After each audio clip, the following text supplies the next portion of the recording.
hope so. Yes. Okay, awesome. Thanks. Thank you, Erin. Welcome everybody tonight. Jen and I are going to be sharing this presentation. I'm going to talk a little bit first about understanding your transfer credits, and then she's going to move into this process of course registration. So before we begin, I'm going to offer a land acknowledgement that we respectfully acknowledge that Trent University is situated on the treaty and traditional territory of the Mississauga and Anishinaabe. We offer our gratitude to the First Peoples for their care for and teachings about our earth and our relations. May we honor those teachings. So, as I mentioned, we're sharing the presentation tonight. So there are essentially 5 steps to course planning. The first is to understand your transfer credits. The second is to review your degree requirements and see how your transfer credits might fit in there. And then we're on to choosing your courses, creating a timetable that works for you, and registering. I'm going to break down with the steps 1 and 2, understanding your transfer credits and hopefully seeing how they can work within your degree requirements. And then I'll hand over to Jen to review the process for steps 3 to 5, choosing your courses, building your timetable, and registration. So, as I'm going to mention, I'm going to talk about understanding your transfer credits, finding what your program requirements are, and then how you might use your transfer credits towards meeting those requirements. So the first step in all of this is to know what your transfer credits are, what you've been granted. You can find these on the My Trent portal in the admissions tab. So you click on that transfer credit icon and it should give you a list of all the transfer credits that have been applied to your record so far. It sometimes happens that maybe things are in progress. You don't have all of them awarded yet if you're still taking courses that haven't got final grades for yet. But at some point, those will be final. Those will be all the transfer credits that you get towards your program at Trent. And what you'll see on there will be something a little bit like this in terms of the transfer credits that you get. So you can see that this particular student has been granted 10 half credits for a total of 5. Most classes at Trent run for 1 term and will earn you a half credit. A full course load is 2.5 credits per term for a total of 5 credits per year. So this student has 1 year's worth of credits and could potentially graduate after 3 more years of study. So on the right-hand side, the column there highlighted in yellow, that is indicating that all the transfer credits have been awarded as a pass grade only. This is just how transfer credits come across. You never get a mark for them specifically, only a pass grade, which means that they're not used to calculate your cumulative average. And so if you look at the bottom of the list, you can see that both the term and the cumulative average are set at 0 because there are no grades to attach to the transfer credits. There are 3 different types of transfer credit that you might see on your transcript, and we've got these highlighted on this screen. So the first, shown here in blue, is a direct transfer equivalent. It's got an exact equivalent at Trent. You can see that it has a subject area, which is business administration, and a course code and title, 3250, legal environment of business. So you're getting a credit for that exact course. The second type of transfer credit, which is shown here in purple, is an unassigned credit with a subject area, which is political studies in this case, and a course year level. In this case, this is year 1. So these credits are awarded to students who have taken a course that is the equivalent of a first-year course in political studies at Trent, but where we don't offer a course that is an exact match. And then the third type that you might receive, shown here in green, is an unassigned credit without a subject area attached. These are normally either arts, as shown here, or they might be science. And again, they will have a year level attached and are awarded where students have taken courses that are equivalent to university courses in arts or science at a particular year level, but for which Trent doesn't have an equivalent department. So, and all of these can be applied to your degree in different ways. So courses that are a direct match can be used to meet specific course requirements for your program. Unassigned credits with a subject area can be used for program requirements that specify the subject and the course level, but not an exact course. And unassigned credits or arts or science can be used as electives.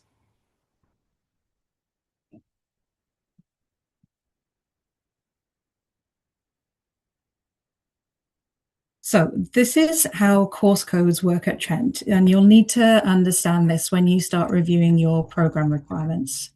The 4 letters are the subject area. So on this slide, we have English, social work, and forensic science. And the 4 numbers are the course code, and the first digit denotes the course level. So 1,000 courses are first year, 2,000 level courses are second year, and so on. So again, in this slide, we have 2,000, 3,000, 4,000. So typically those are courses that students will take in second, third, fourth year. The letter suffix on the code shows the weighting of the course.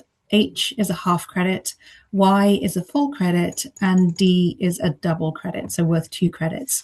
Most courses at Trent are half credit courses. And an honours degree at Trent requires 20 full credits, and a general degree requires 15. Sorry, I'm backwards in my slides. So some other things to consider when you're planning your courses. So a full-time course load, as I've mentioned before, 5 classes or each term for 2.5 credits per term, 5 over the year. Electives are any course that aren't specified in your program requirements, and these they fill in the remaining credits outside of your program needed to get to that 15 or 20 for your degree. There is no list of electives because it will vary according to the program. It's just anything not required to your program. There's a degree requirement. You may count a maximum of 1,000 level credits towards your degree. So it doesn't mean if you have a lot of first year transfer credits, sometimes that just means that you have to graduate with more than 20 credits to compensate for going over that 7 limit. Everybody at Trent has to take a half credit from the approved Indigenous course list. So that's something else to think about when you're planning your courses if you don't already have a transfer credit for one of those courses. So you can find your program requirements in the academic calendar, and there's a link posted on the bottom of this page. You can also search for the academic calendar on the Trent website. Just search academic calendar and it will take you to the right place. So as well as your program requirements, the academic calendar covers the degree requirements you will need to meet in addition to your program requirements. It will cover all the regulations and policies that will apply to you while you're a student at Trent, and all the important dates and deadlines. So this is an example of what you will look for, what you'll see when you look for program requirements in the academic calendar. So this one is for the Bachelor of Science single major honours program in computer science. And you can see that the very first line indicates that it's the single major honours program and that you will need 20 credits in total. And it specifies that there are 12.5 required credits. Then it goes on to list those credits that are needed for the major.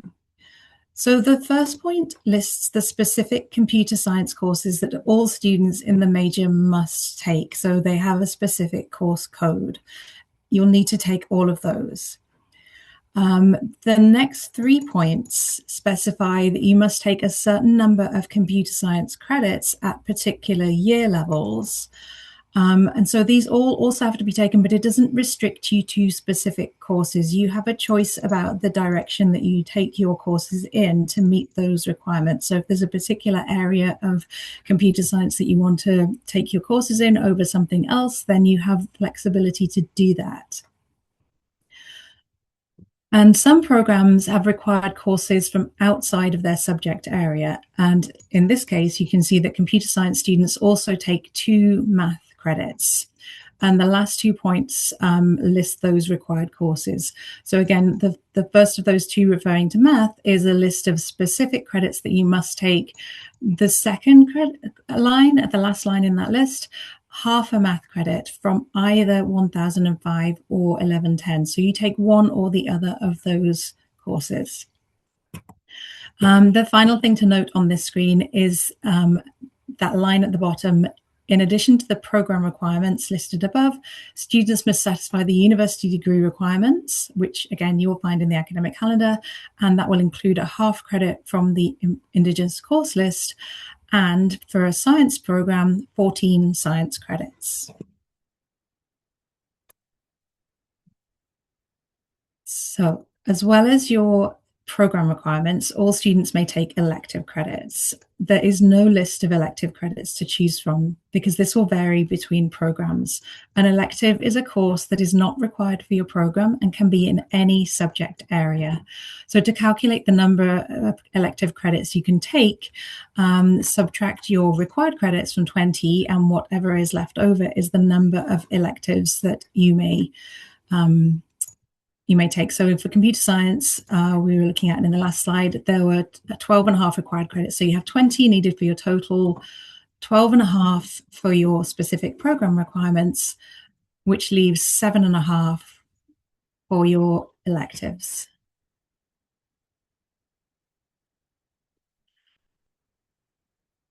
Okay, once you have reviewed your transfer credits and your program requirements, you can work out how your credits can be used to meet your program requirements. So cross-check your transfer credits with the program and the university requirements. Mark which ones can be used for specific course requirements and which ones can be used as electives. And then map out the remaining courses that you need, the ones that will fulfill those program requirements, and the ones that you want to take as electives.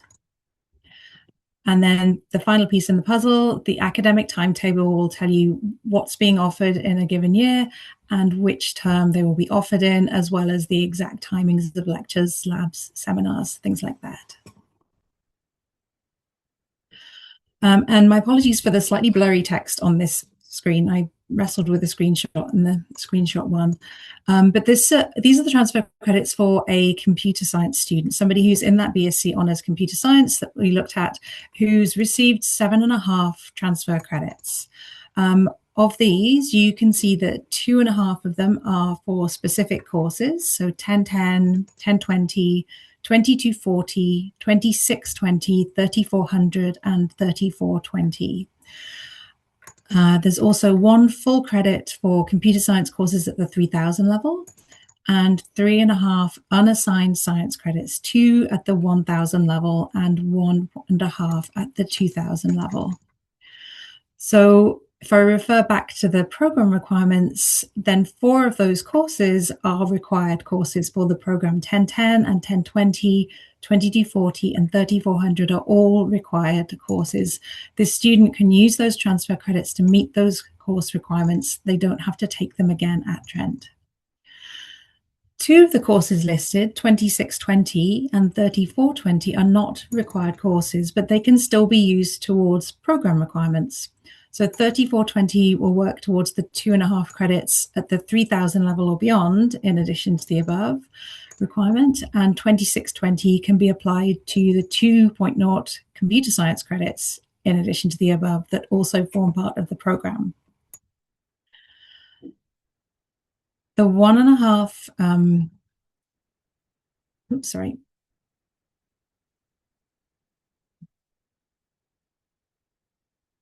The remaining unassigned science credits can be used as electives. And I'm going to hand over to Jen now to talk about planning and registering in your courses. So while she's speaking, I'll take over the chat. So I'm going to end sharing my screen and let Jen take over now. My name is Jen. I am, like Lucy, one of the academic advisors here at Trent. And we did a similar presentation last week for a live stream. So if any of you were present in that presentation, this is going to be very similar. I'm going to try to give more kind of pertinent examples for transfer students and that type of thing. And I did see that there were some great questions coming through the chat. So Lucy and Aaron will take over answering those as I'm now going through this presentation. So as you're preparing for course registration, Lucy has kind of talked you through how to determine your transfer credits. So did you get transfer credits that were for specific courses? Did you get unassigned transfer credits? There's been a lot of questions about unassigned transfer credits in the chat at the moment. And those are still transfer credits. They count just like everything else. Just sometimes courses don't come over as exact Trent courses because there is no equivalent. So instead of not giving you anything, we give you an unassigned arts or science at a various year level. Sometimes courses can be, transfer credits can also be unassigned program credits as well. It just depends on how it's been assessed. So an unassigned arts or science transfer credit is not a bad thing. It may just be an indication that it doesn't really relate to anything specifically at Trent. However, it is still worth a transfer credit. Okay, so understanding your transfer credits and then knowing your degree requirements is going to be a really important feature of it. And I'm just going to adjust my camera because I'm looking at a different screen here. So accessing your program requirements in the academic calendar is going to be important. There was a question of, will people get kind of a handout based on what they need and that type of thing? And not really. In our course registration system, there is something that is going to be kind of more aligned with what you're majoring in. But we encourage students to use the academic calendar to source your degree requirements. That is the official documentation. That's kind of like our legal documentation with you, that those are your degree requirements. So that's what you should be using as your source material. So once you've got that information using your transfer credits, the academic calendar for your program and degree requirements, the next step will be checking out the academic timetable, choosing the courses. You might have some choice in them. You might have to take a grouping of courses that are required for your major, start planning them in your self-service. Then you're going to create a class schedule that works for you.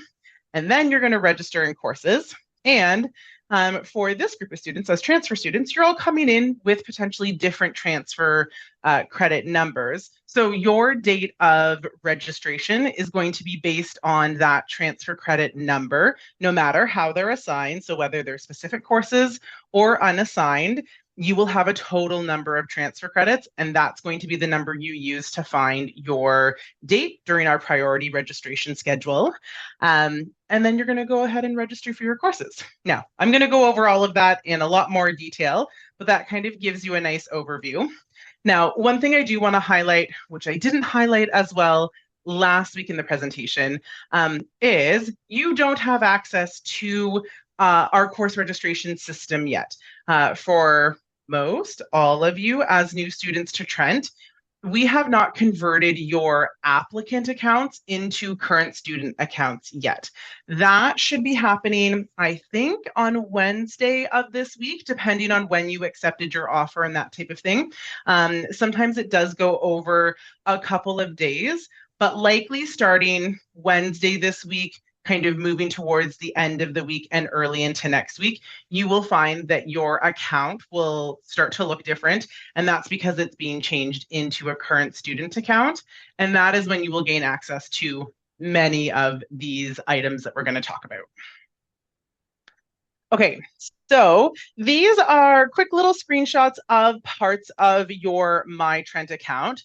So the first area here is the right-hand side, or the top right-hand corner of your My Trent account. And this register tab and the academic tabs are the two tabs that I use the most when working with students. So these are going to be your most important tabs. In the register tab, you are going to find direct links to the academic calendar, to the academic timetable, to course registration and registration instructions. If you don't have specifically this course registration icon yet, that is because your account is not yet a current student account, and you will gain access to that in the next kind of couple of days, coming week type thing. The academics tab has also an icon called self-service. Self-service and course registration lead to the exact same place. Our course registration program is called self-service. So in one area, we've named it course registration, so it's obvious. In the other, it's called self-service because that's the name of the actual program we use. So two different places where you can access the course registration system. So Lucy already did an overview of the academic calendar with the link. I included a link in the chat so you can access that there. Accessing the academic calendar is going to be kind of the fundamental step to understand your university and program requirements.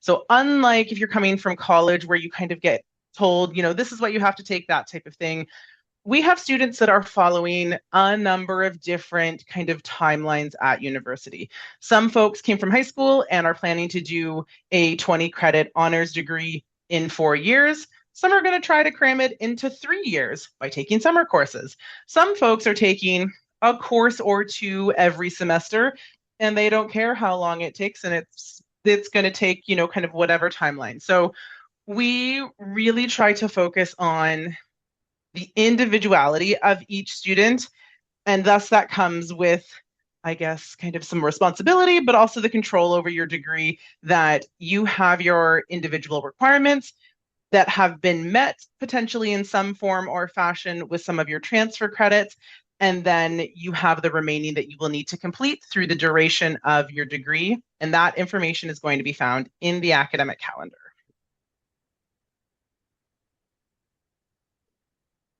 When you're accessing the academic calendar, there is what I find a helpful little video. This is a newer system to the Trent University community as well. So we made kind of like a how to use the new academic calendar system, which was helpful for all of us when it was new to us, and is now helpful to new students when it's new to you. So that is one resource that you can use when you're trying to learn where everything is.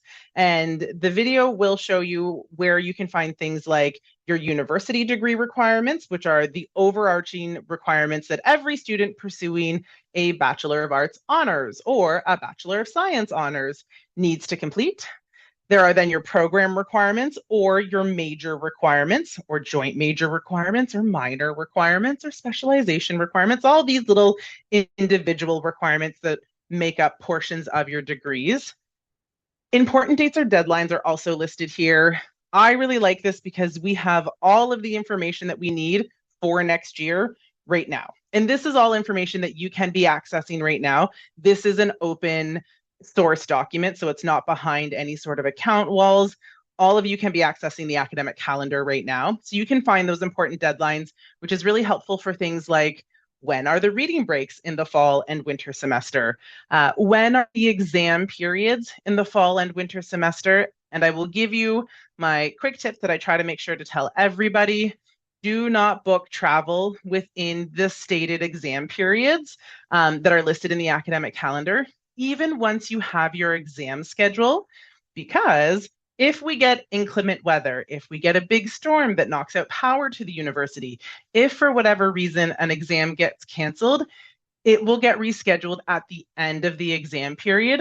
And if you have booked travel home to someplace lovely and warm, anything like that, and your exam gets canceled and scheduled when you've booked your travel within the exam period as a whole, you will then miss your exam and not get a mark for your exam. So it is the expectation that students do not book travel within the exam period, so that if something happens, you can be present for your exam if it gets rescheduled.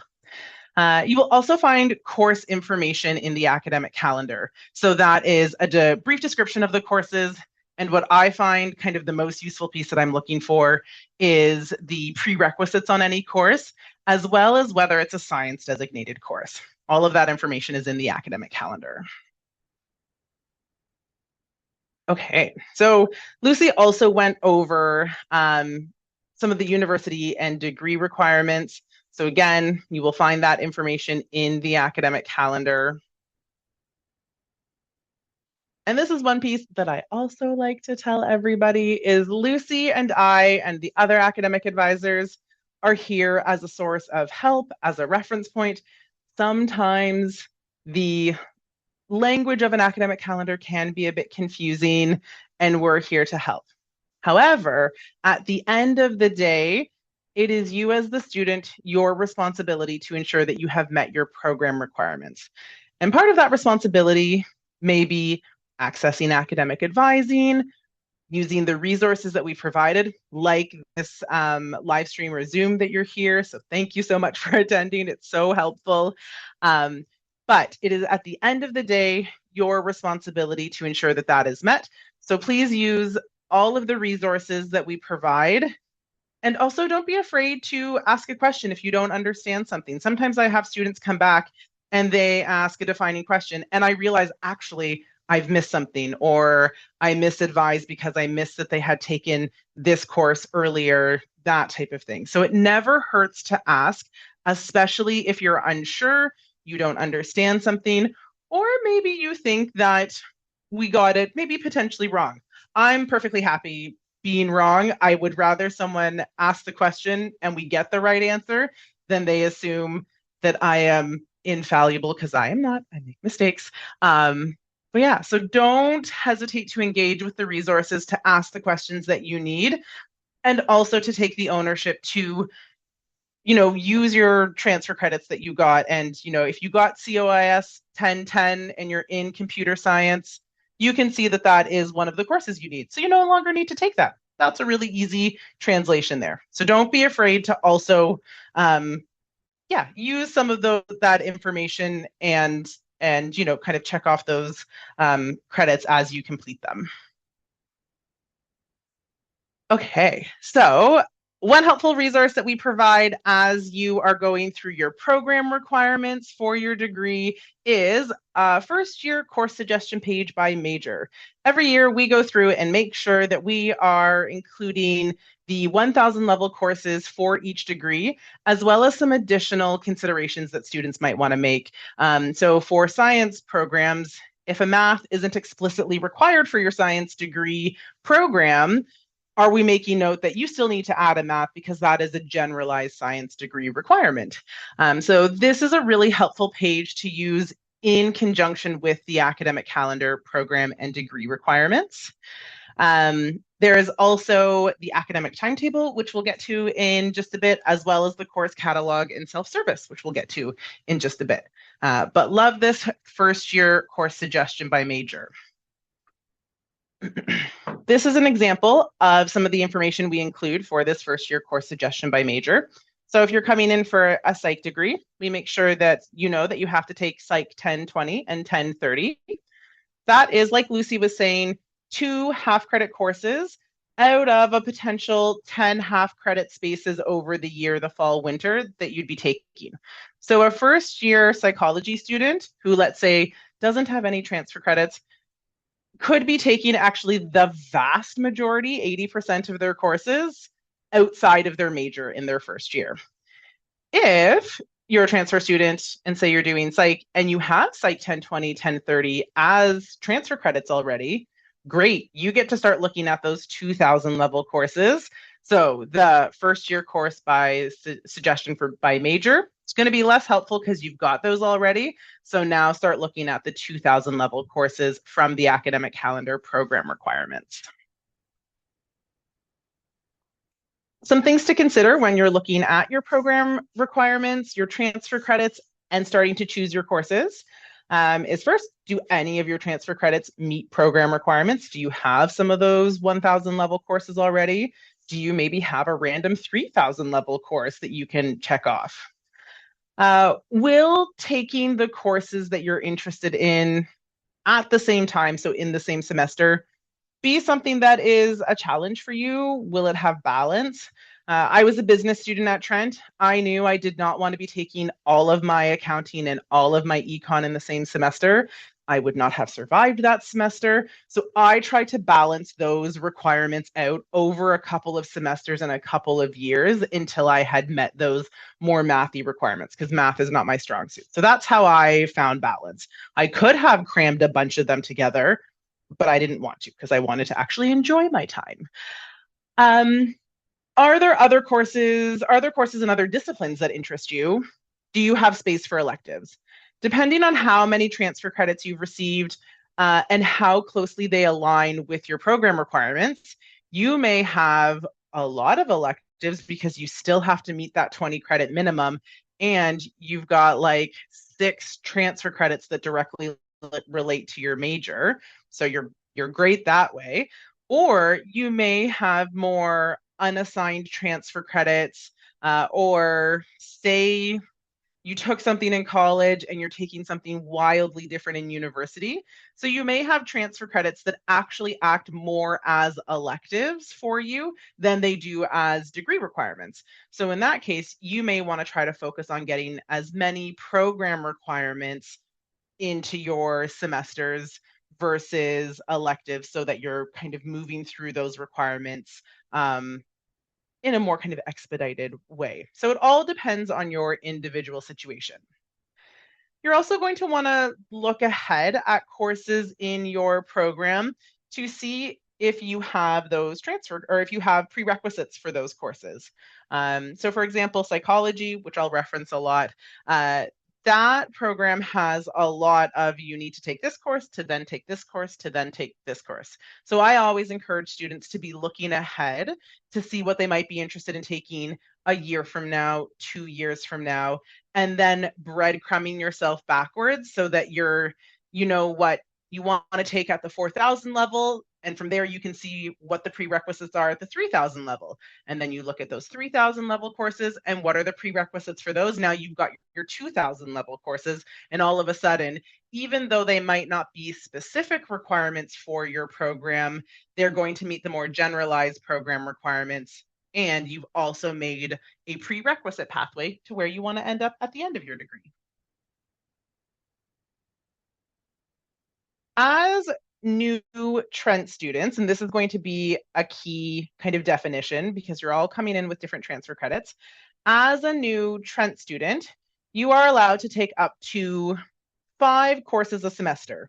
If you've been admitted on a part-time basis, you are allowed to take up to 3 courses a semester. You are not allowed to go into course overload yet as a new Trent student. It doesn't matter if you came in with 1 transfer credit, if you came in with 10 transfer credits. First year students at Trent are not able to course overload because you do not have an academic status yet. And that academic status comes after you have taken 3 credits at Trent, completed 3 credits at Trent. So that's going to be your first year. And you have an academic status or an academic standing of good standing.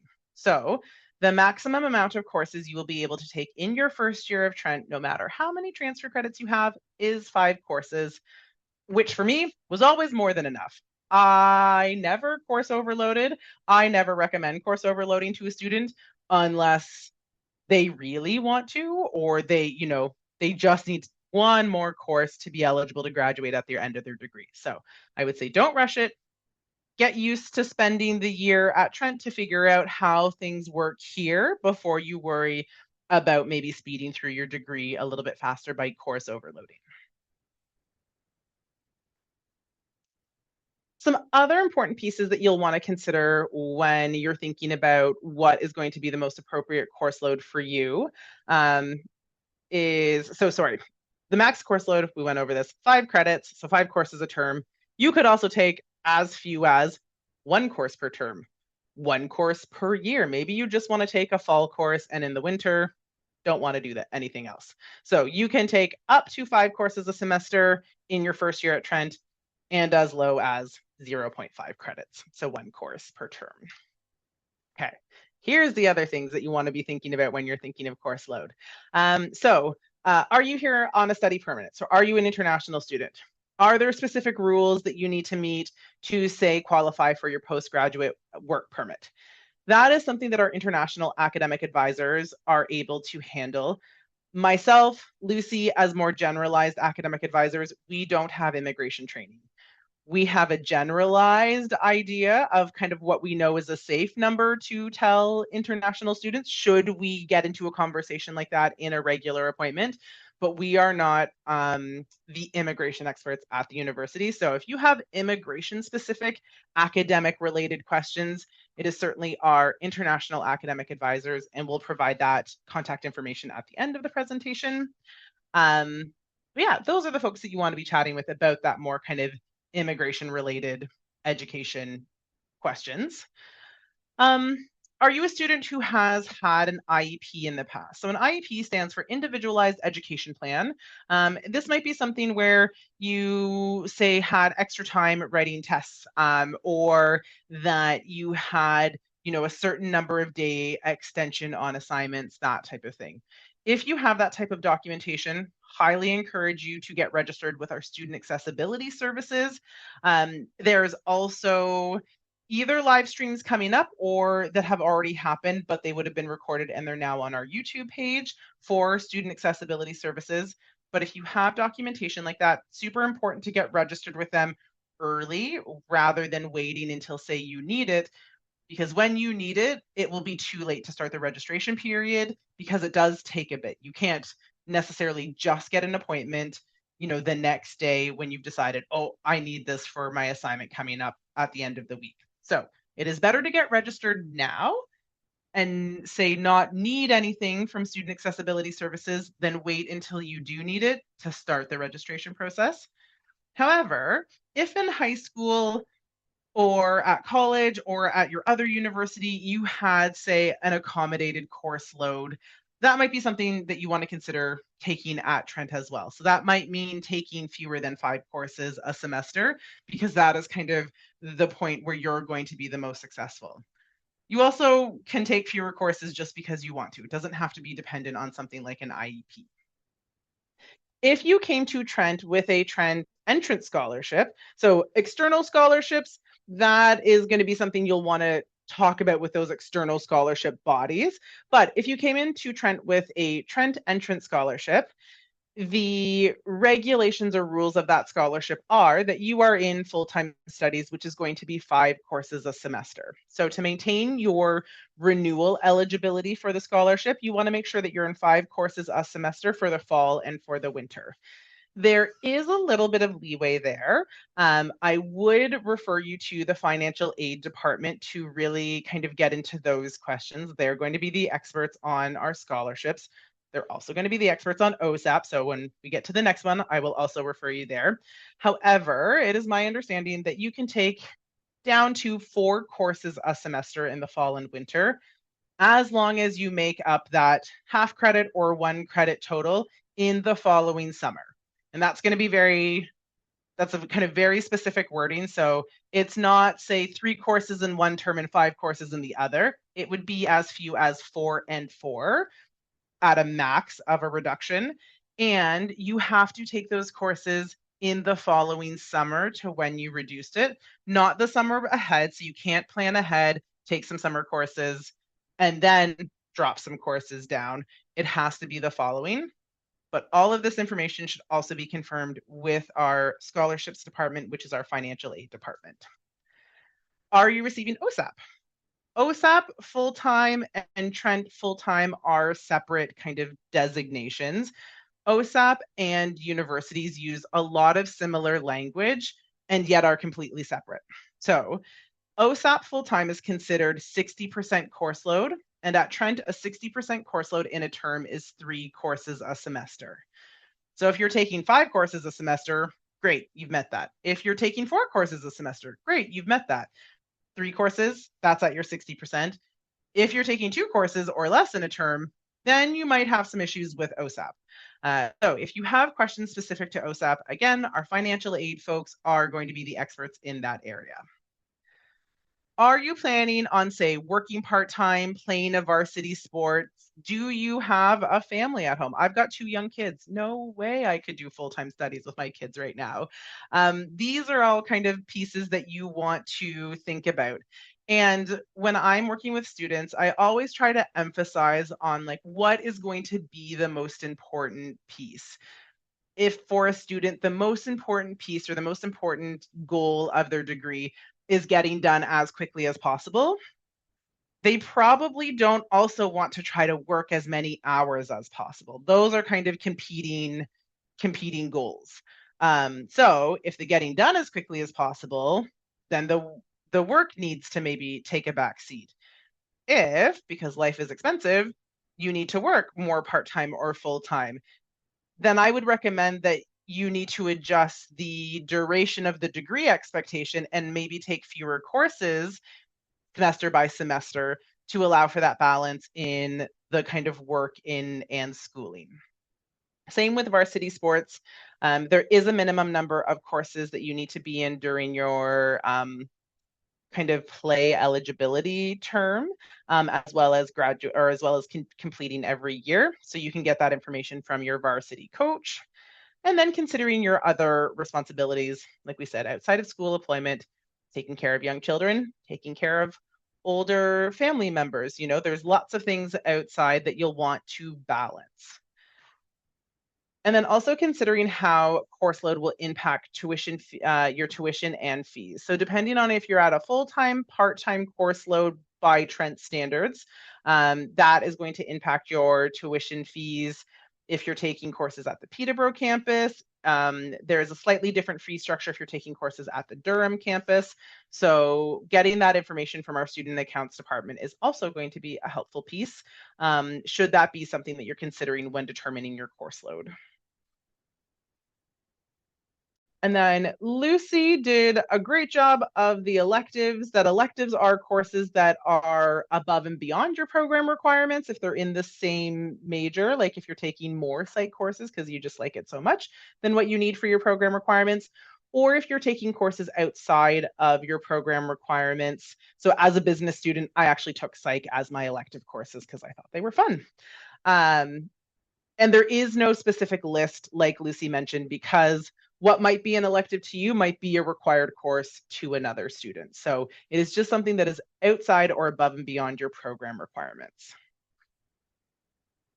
Okay, so the academic timetable here, you will find under the register tab. It's going to be your second icon in right next to the academic calendar. And it is my favorite way to check out courses. There is also the course catalog, which you will find in self-service. This is also a good way. I like if I'm looking for courses by a specific term on a certain campus, especially after course registration is opened. I like the course catalog view because you can actually search for just strictly open sections. So instead of having to look and see if something's full or closed or waitlisted or anything like that, it will just produce what is still open that you can choose from. So that's a really great option that way. The first thing we'll look at is the academic timetable, which is my favorite screen to look at for this. And you will find that, like I said, in your My Trent portal, under the register tab, under the courses heading. And this is something I think you have access to right now, but it may be something actually that you gain access to when your My Trent switches over to the current student view. So if you don't have access to it right now, this is going to be one of those pieces that when you do see it in a couple of days is going to be an indication that, oh, you've been switched over. This is an example of what the academic timetable looks like after we have searched for psychology year one for the 2026-2027 academic year. So it is pulling up courses in the fall, in the winter. It's telling us what campus they're on, if they're web-based. It is also identifying, so here I've highlighted that this is Psych 1020B. There is a Psych 1020HA, which is the first section of psychology. So there is a second section of psychology because psych is very popular. So it's important to know, are you in the A section or are you in the B section? From there, each of these sections will have specific seminars. So the blue columns here are your lectures. So for example, here, Psych 1020 HB has lectures in the fall semester on Monday and Wednesdays. On Monday, they start at 1 o'clock. On Wednesdays, they start at 5 o'clock. And then there are specific labs that go, or seminars that go along with these lectures. And students will register into one seminar, one lab, and then everybody goes to the lecture. So you're choosing one of these seminar or lab times within the larger B section of Psych 1020, let's say. You'll notice that the online version doesn't have all of that information. It's an online asynchronous course, so you just access it on your Blackboard. And then same goes for the Psych 1030 in the winter. There are lecture times and then a subsequent one seminar time that a student would choose. There's also some really important notes in the academic timetable. They do also exist in self-service, but if you don't scroll down sometimes, you can miss them. So I really like them in this view. So this example here that we have is for Forensics 1030. And this outlines that this course is only open to students who are in the single or joint majors with forensics. So sometimes I have students who are trying to register into this and they can't. And they're like, why can't I do it? I want to take this class. It fits, that type of thing. And I point out, oh, well, you're actually an English major. You're not a forensic science major, single or joint major. So you can't actually take this class. It's only open to students in the major. There are also specific sections that are reserved for in forensics kind of language. There are different single majors within forensics. So in this case, the FO4 and the FO5 sections are only going to be registerable, only open to students who are specifically in the single major of forensic biology. The other options are going to be open to other forensic students, but those two sections are going to only be open to forensic bio students. So again, these are our views on the My Trent, the register, the academic tab are two places where you can find the self-service course registration. And when you click on those icons, again, icons you won't have until your account has been switched over to current student account, and that has not happened yet.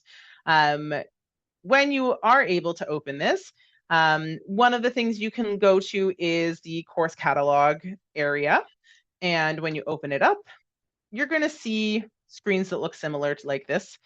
And you can do advanced search. You can search by subject. So the advanced search allows you to search by term, by program, all of that information. And so it can give you kind of lots of handy ways. As with any search feature, the more requirements or the more filters you put on, the more narrow the search gets. So it is possible to apply so many filters that you get no results because your filters have excluded anything possible. So if you're frequently using lots of filters and getting no results, ease up a bit on the filters. I would recommend just going back to the academic timetable because I like it, but this is also a way to look for it. So you can see here, open sections, open and waitlisted sections. We've selected a program, so we're looking specifically at biology. You could term location. So the main ones are going to be Peterborough, the Durham campus, and web-based courses. You can choose the term that you're looking for. When you start getting into things like trying to find professors and all of that, that is really when you're going to possibly exclude any possible outcomes, especially right now. I don't think we've assigned professors or instructors to courses, so I would not recommend doing that quite yet, but it can allow you to get very specific in your searches. Okay, so now when you're moving on to kind of the creating the schedule, so you've got an idea of which courses you want to take. Now you're going to start looking at when they're offered. How does that work with how you want to create a schedule? Sometimes a course is offered once, and if you want to take it, you've got to take it at the Friday at 8 a.m. when it's offered.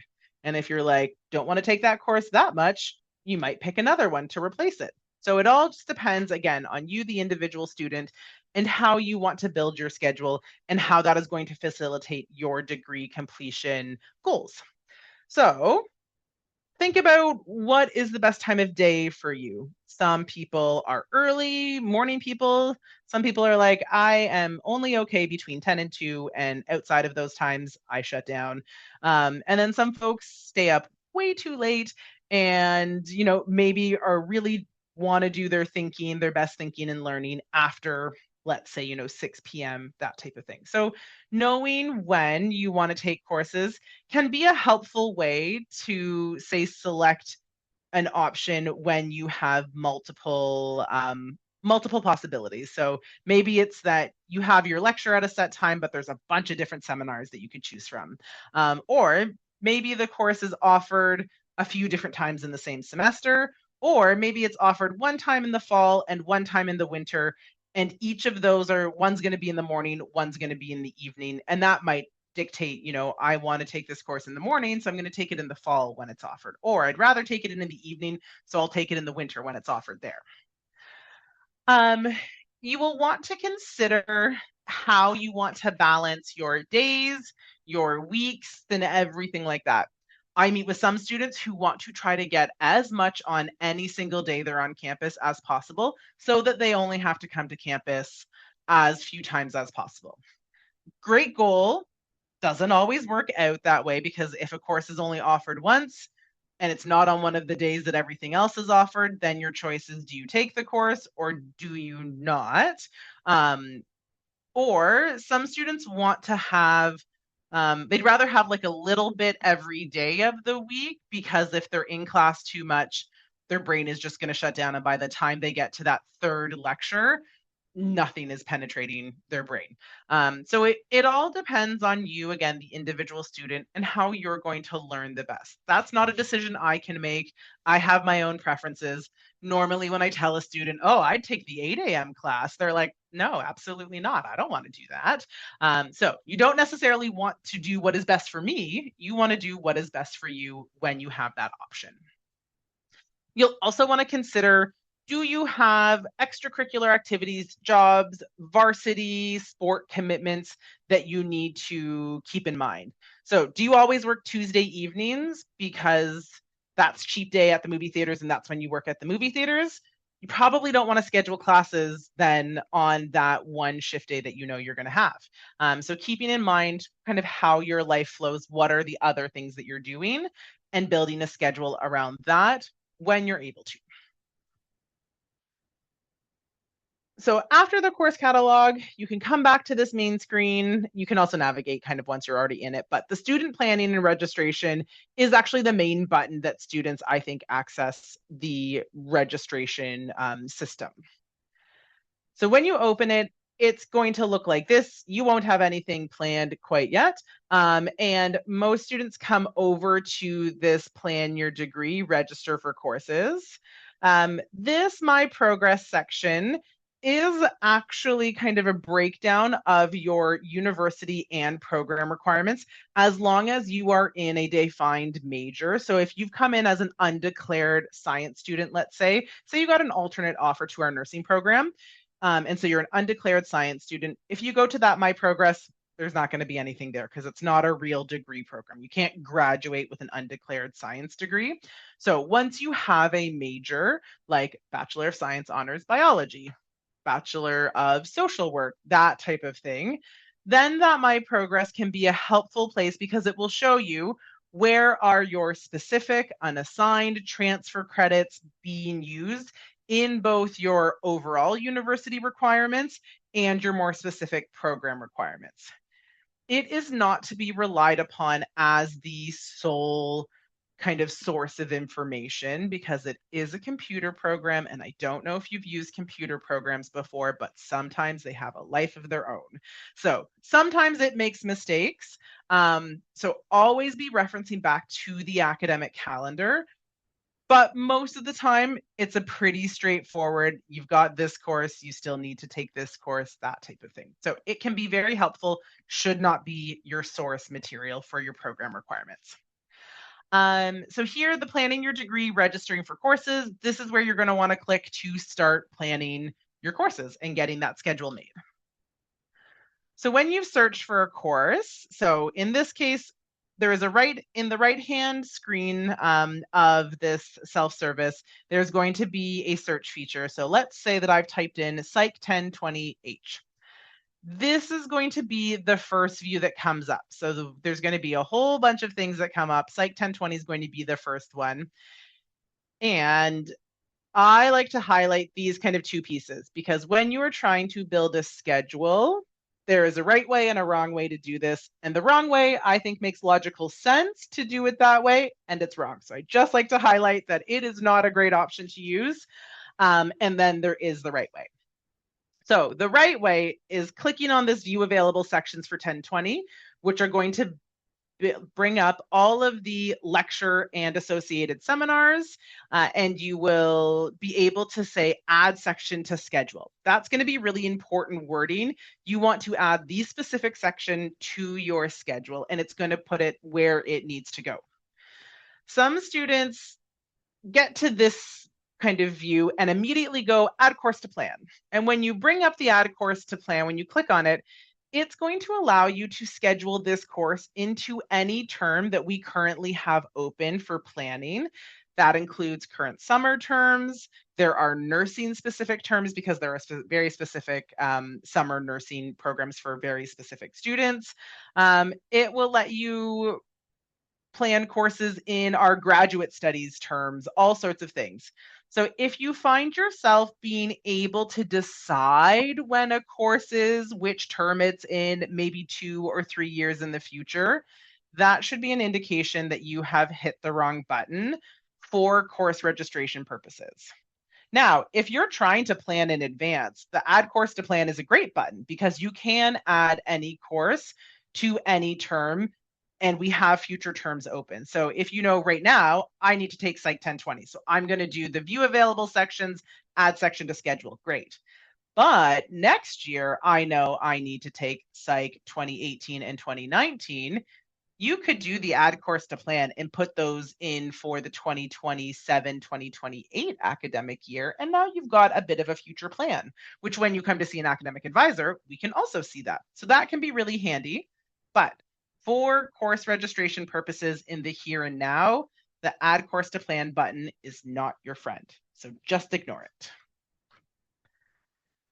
So these are two examples of when you have added a section to schedule. So we have clicked on add section to schedule for Chem 1000. We have added the Chem 1000 HAFO1 section to our schedule.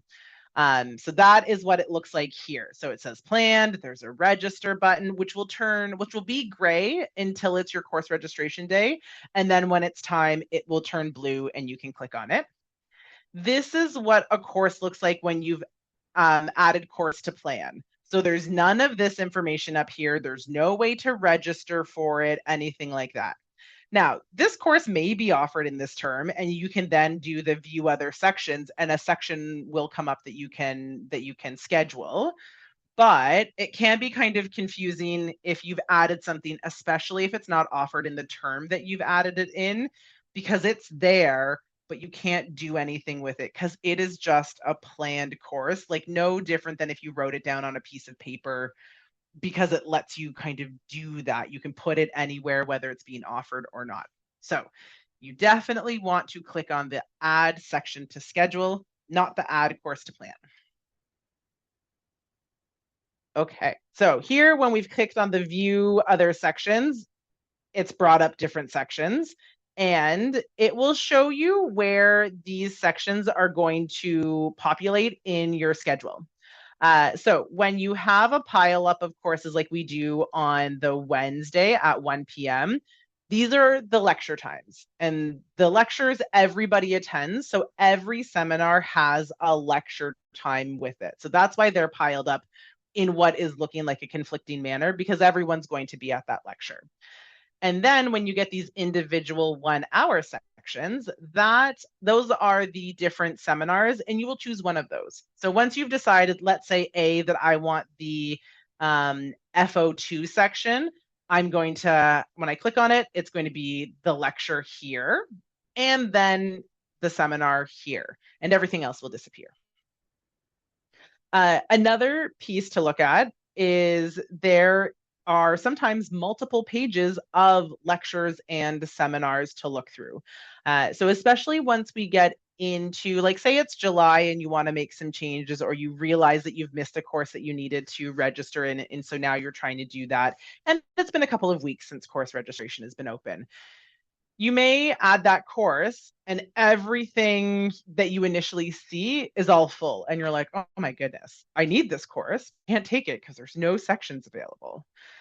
And then, because you've remembered that we talked about this, you realize that, oh, this is actually the first page of 6 pages of options. So then you're going to click the over button and a whole bunch of new ones are going to come up, and then a whole bunch of new ones that are going to come up. Oftentimes, because we're all human, the first thing we see, we're like, oop, I'll take that. So oftentimes the first sections on that first page get filled up first. And if you go over a couple of pages, you will find open sections. When you're getting into situations like that, that is also when I like the academic timetable, because you can really quickly see, are any of the sections still open, or do they all say closed? So that is also my lazy way of checking that as well. Once course registration has opened and been open for a while, is in the academic timetable. Another thing to highlight, and I actually worked with a couple of students today where we found that they had registered for, or they had planned courses for both Durham and Peterborough campus, and they wanted the Peterborough campus. Students at Trent are allowed to take courses at both of our campuses and online all in the same semester, because some students may want to do that, and we're not going to tell you you can't do that. You just have to also get yourself there if, say, you're taking courses at the Peterborough and Durham campus. And sometimes they may be back to back. And so you need to, you need to think, can I get between Peterborough and Oshawa in an hour? I wouldn't recommend it. You will probably have lots of speeding tickets.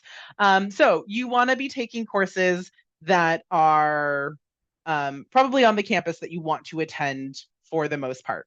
So when you're in this view, if you're choosing a different section, if you're seeing what else is out there, make sure you are paying attention to the location, because like I've said, our system will let you register into courses at different campuses.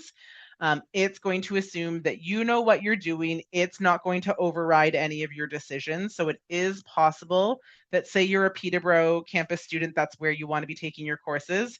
It is possible to register into a Durham course. It's not going to make a big deal about it or anything like that. It's just going to assume that you intended to do that. So make sure that you are paying attention to your locations. And what I did with this student is, once we had everything planned, I went through and I checked all the locations again and realized that we had accidentally planned some Durham courses. So it doesn't hurt to kind of double and triple check as well. Okay, lots of things going on this screen. Just wanting to highlight some of the helpful buttons. Once you have your schedule kind of fully registered, there is actually something that you can export it to a calendar. So if you're, say, using your Apple Calendar, you can export it right onto your phone. If you want to print it, you can do that.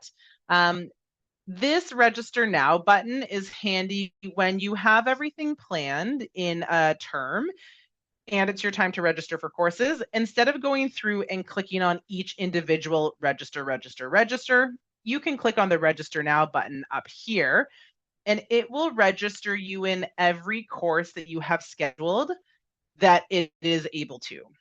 If you have a course scheduled that is full or that section is closed, it won't register you into that because there's no space. If you have scheduled a course where you're not meeting the prerequisites, it will not register you into that because you haven't met the prerequisites. Or if you remember back to our forensics example, if you're trying to register into a course where the section isn't for you, there's maybe a different section or you're not able to take that course. So that button will register you into everything that it can, but it can't override all of those types of things. In terms of when you're getting to course registration, I recommend registering. So you can plan everything right now, both fall and winter. And then when it comes to the actual clicking on the button, I recommend registering in fall first and then in winter, because if you are meeting any of your winter course prerequisites in the fall, those need to be registered first before the system will understand that you are meeting those prerequisites before you get to the winter semester. So just make sure that you are doing it in that order. And also make sure that you are doing both fall and winter. That is all going to be open all at once in June during our registration period. So you can do fall and winter. I meet with lots of students who it's November and they're like, great, I want to do my winter courses now. And I'm like, oh, oh no, things have been filled for a while at this point.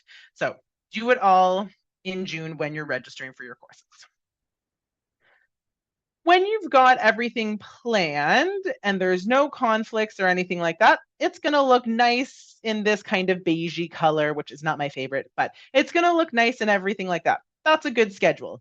If you're seeing overlap, if you're seeing red, that's not good, because that means there's probably a conflict or something is filled and you need to choose a different section. Okay, so registering in your courses. I already emphasized register in both fall and winter in June when it opens. I recommend students prepare a list of backup courses or backup sections. And as course registration opens, and it opens for students with the most amount of courses first, and then goes down and down and down. And actually, I'll show you. I think I can do that. This is how I find our priority registration. I just type in Trent priority registration, and it leads me to the right spot. So on June 16th, that's nice, 16 credits or more opens up. And then the next day, 15.5 at 8 a.m., 15 at 1 p.m., and so on and so forth. So if you're, let's say you're at the 5 credit day, so June 23rd, people will have been able to register in courses all from here. And again, everybody's different. Everyone's moving at their own pace. So you may have students who are still taking 2000 level courses and were able to register up in those early days.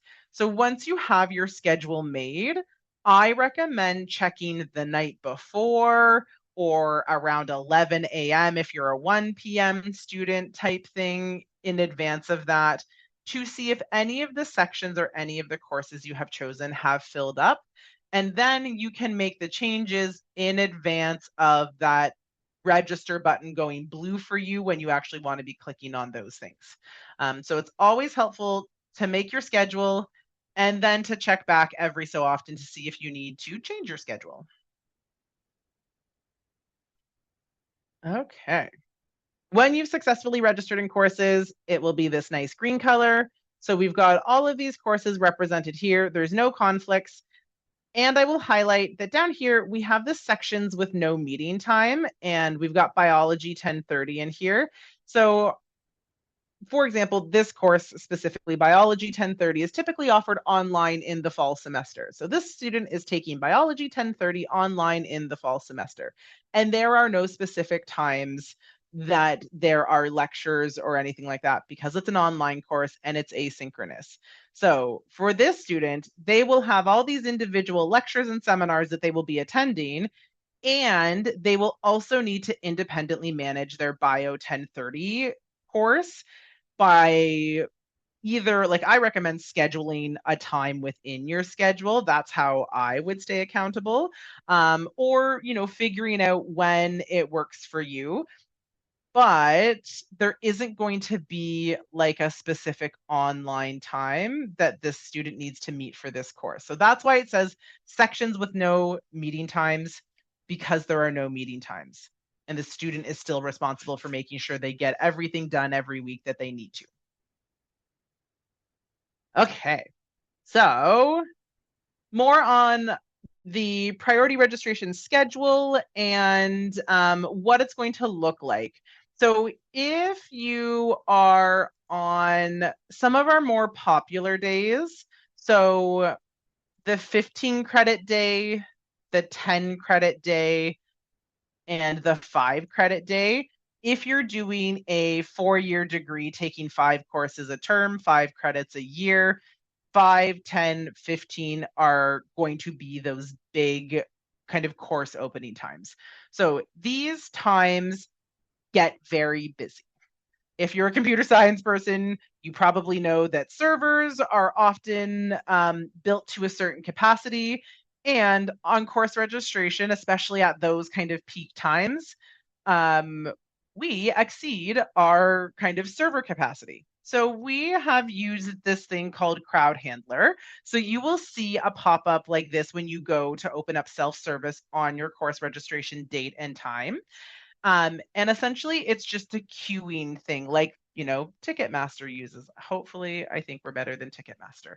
But yeah, it's just going to put you in a queue in a wait list so that we don't crash our system and everybody gets registered in a timely fashion. It can cause, I feel like, some panic or anxiety because it's 1 o'clock and you want to register in courses and now you are maybe 300th in line.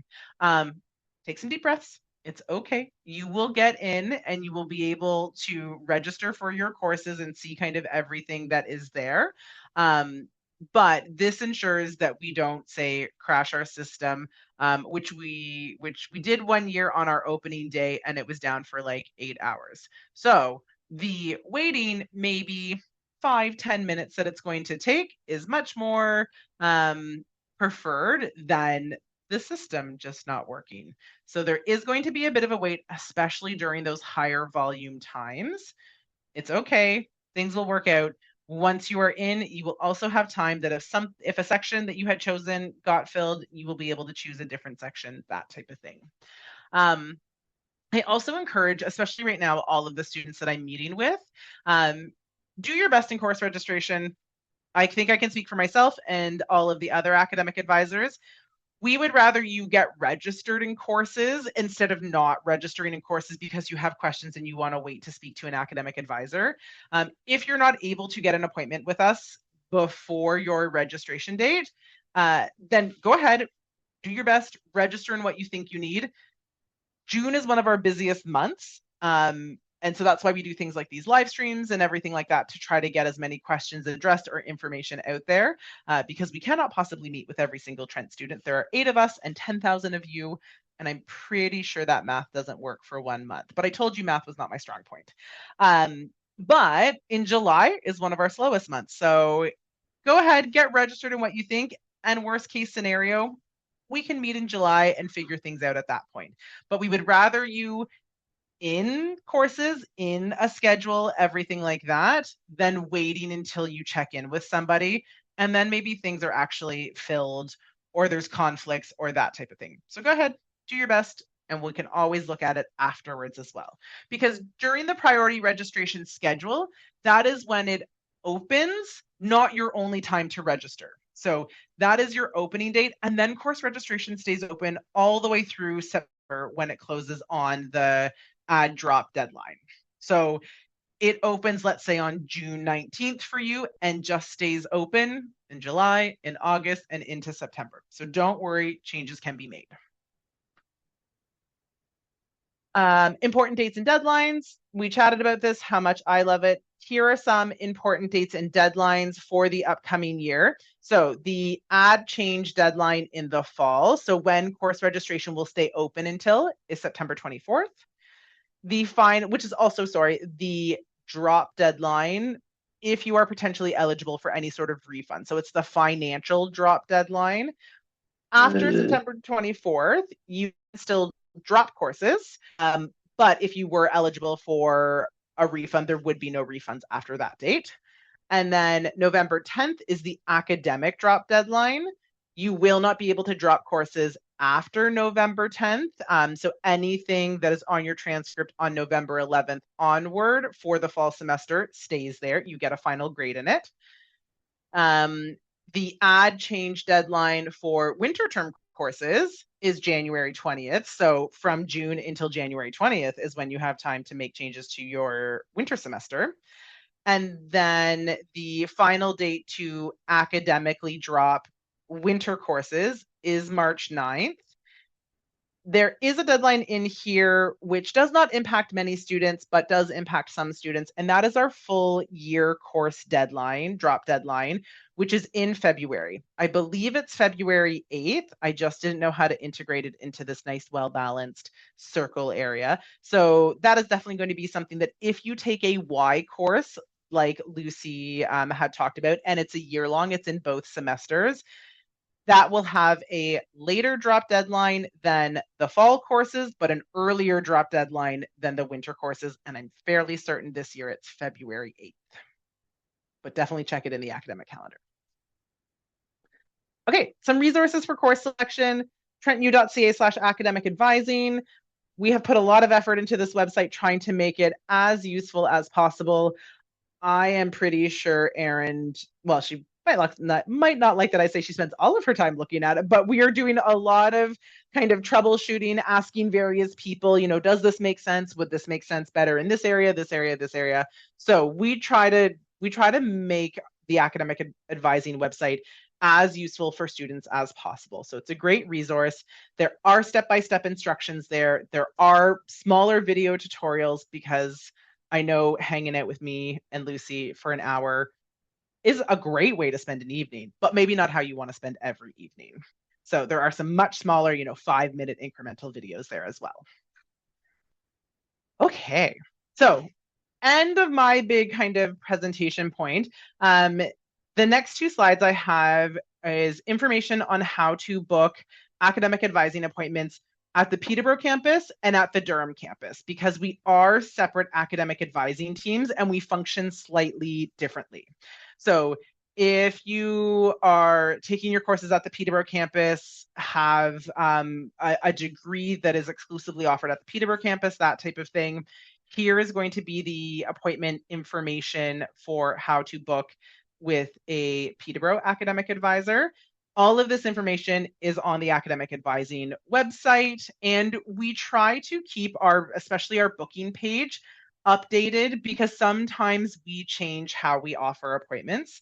So right now we have same day appointments and pre-booked appointments, and our pre-booked appointments are booked on the student experience portal, which you don't have access to yet, but you will once your account has been changed over to a current student. And same day appointments are typically booked by students calling in to that 705-748-1488 number, or you can come into the one college that is offering same days each day of the week, and that information is found on the advising website. Now, starting June 8th, so next Monday, we will no longer have pre-booked appointments on the student experience portal for the rest of June, because starting during priority registration on June 16th, we only book same day appointments. And this is to ensure that we prioritize students with course registration questions where possible. Again, it is our busiest time and so many people have questions, so we do our best. So I will not promise you that we can get to every single student that has course registration questions, but at the very least, if a student calls in and wants to plan the 4 years of their degree, we say, great, thank you so much. Please try to book your appointment in July. Right now, we need to focus on students who have questions on what do they need to register in for September type thing. So that is how we try to mitigate some of the demand so that we are focusing on the more kind of pressing course registration questions. I would also encourage all students to try to look through a lot of our resources that we have, because I bet there's a lot of answers that can be found there as well. So starting June 8th for the Peterborough campus, don't go onto the student experience portal because you're not going to find anything. And just note from that point on, we will have same day appointments throughout that week of June 8th. And then every academic advisor from, I think, June 15th or June 16th onward is doing same day only appointments for the duration of June. And then for the Durham campus, they work slightly different than us. So they have pre-booked and same-day appointments that release on the student experience portal. You would just go to the Durham campus appointments section. You can also give them a call. So slightly different phone number, but the extension is 5158. They also have some registrations, like peer registration, that type of thing, workshops happening that is on the Student Services Academic Advising website. So you'll see that there as well. And lots of different ways that you can get that. There are some programs that are exclusive to the Durham campus. So Child and Youth Studies, our policing and community well-being program, those are the two that are coming off the top of my head right now. So those students would be best served by our Durham academic and career advisors. So meeting with those academic advisors is going to be your best bet as well. They will also know the things very specific to the Durham campus. Lucy and I both work at the Peterborough campus, so we can tell you where you can get good coffee at the Peterborough campus, not so much at the Durham campus, but also maybe academic advising should be the place where you're getting your coffee recommendation. Because I don't know, actually, if we either drink coffee. But yeah, so make sure that you're also choosing the campus that makes the most sense for you. So if you're going to be attending the Durham campus, try to meet with an academic advisor at the Durham campus. If you're going to be attending the Peterborough campus, try to meet with one of us at the Peterborough campus. I'm going to oscillate between these two slides. Erin or Lucy, are there any questions that maybe have come up a couple of times that Lucy or I can address that maybe wasn't clear in our presentation? I think there's been something that neither of us really covered, which is there's been a few questions about transfer credits that are not yet finalized or you think are wrong, and how to go about getting those switched up and corrected and finalized. Yeah. So when I'm meeting with students that they think something is wrong versus they just don't understand the transfer credits. So this morning I met with a student who had done a joint major in bio from another university and didn't have introductory bio as transfer credits. And she was like, pretty sure I've done that. So when it seems like something is amiss, I always refer a student to our transfer credit department, which is part of our admissions department. Their direct email address is transfer credits, so transfer credits, which is plural, at trentu.ca. Transfer credits at trentu.ca. And they will be able to look into an account. It may be that we're still waiting on syllabi or a syllabus from you so that a course, say you've taken a course somewhere that we've never assessed before, so that it can be assessed appropriately. It may be that a course seems similar and was actually assessed by the department as not being similar enough to grant direct transfer credit. And so it's been given, in this student's example, I'm just wondering, she got a bio year one unassigned half credit as a transfer credit. So maybe that is the correct assessment, even though she's might not agree or that type of thing, but that would be what the department has assessed it as. If you have submitted syllabi and you're still waiting on that process to go through, I think Lucy and I, we've both worked in individual departments, and sometimes we can assess transfer credits very quickly, and sometimes it takes a bit. Unfortunately, sometimes it takes a little bit longer and sometimes it takes a little bit shorter. I would say if you feel that you're in a waiting period and your course registration date is coming up, do your best, get registered in what you think you need based on your current assessment. And if things update, go back and review. And if all of a sudden you registered in Bio 1020 and then you get a transfer credit for Bio 1020, drop the Bio 1020 that you were registered in and pick something else. Do you have would you say anything else, Lucy, for that kind of question?